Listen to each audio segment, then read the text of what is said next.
Pelaku ditangkap saat sedang mengedarkan paket sabu dengan cara menempelkan ke sejumlah lokasi. Saat digeledah, polisi menemukan 20 paket sabu yang telah ditempel pelaku di sejumlah lokasi. Pelaku mengaku mendapatkan sabu dari seorang berinisial IC dan diiming-imingi sejumlah uang untuk setiap penjualan paket sabu. Kini pelaku terancam pidana 6 tahun penjara. Pada hari itu pula, pada sekitar jam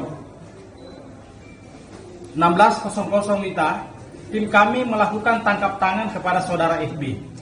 Kemudian pada saat dilakukan tangkap tangan, bahwa pada saat itu saudara FB hanya menguasai satu saset.